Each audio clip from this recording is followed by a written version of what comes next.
নমস্কাৰ, মই জ্যোতি হাজৰিকা আপোনালোক সকলোকে মোৰ অন্য এটি নতুন ভিডিঅ'লৈ স্বাগতম জনালোঁ। বহাগিক বিদায়ৰে যিহেতু আমি জেঠক আদৰি ল'ব লাগিব, গতিকে এই সময়ছোৱাতে কৃষ্ণচূড়া, ৰাধাচূড়া আৰু সেই ৰঙা আৰু গুলপীয়াৰ মাজত যেতিয়া হালধীয়া সোণাৰুপা ফুলে, সেই দৃশ্য কিন্তু বিশেষ মনোমোহা হৈ পৰে।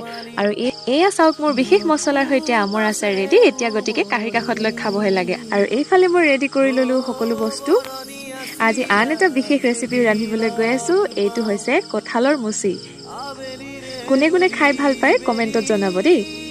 আৰু লাহে লাহে এইফালে মই সকলোবোৰ কাটি কৰি ৰেডি কৰি ল'লোঁ। এই সময়ছোৱাত যিহেতু আম, জাম, লিচুৰ পৰা আদি কৰি সকলো শাক পাচলিৰে কিন্তু ভৰপূৰ হৈ থাকে, গতিকে এইটো সময়ত বিধে বিধে ৰান্ধি খোৱাটো কিন্তু এটা মজা আছে। আৰু এইটো সময়ত নাখালেনো কেতিয়া খাব, নহয়নে বাৰু? মই কিন্তু এনেদৰে নতুন নতুনকৈ ৰান্ধি খাই কিন্তু খুবেই ভাল পাওঁ।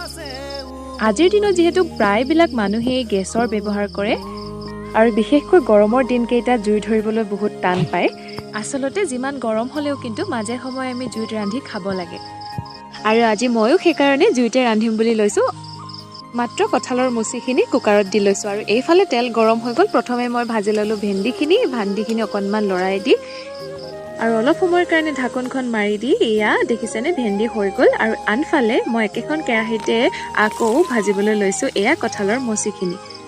এনেকুৱা বস্তুবোৰ খাবলৈ অকণমান কষ্ট কৰিব লাগে যদিও কিন্তু তাৰ সোৱাদটো অকণমান বেলেগ আৰু স্বাস্থ্যৰ কাৰণেও ভাল হয়। কাৰণ কঁঠালজোপাত কোনেও আমি সাৰ বা দৰৱ তেনেদৰে নেছেটিয়াও, নহয়নে বাৰু? অৱশ্যে গছজোপা বাঢ়িবলৈ গোবৰ জাবৰ দিয়াৰ কথাটো কোৱা নাই দেই মই।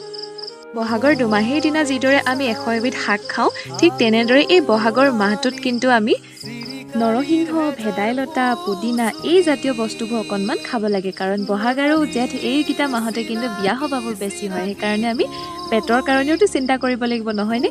এয়া মোৰ কথা পাতোতে পাতোতে সকলোবোৰ খাবলৈ ৰেডি হৈ গ'ল। গতিকে এইফালে মই আলু ভাজি, এইফালে ভাত আৰু এইফালে ভেন্দি, আৰু আজি স্পেচিয়েল ৰেচিপি ৰান্ধিলোঁ কঁঠালৰ মুচিৰ তৰকাৰী। আৰু আজিলৈ আহিছোঁ, বাই।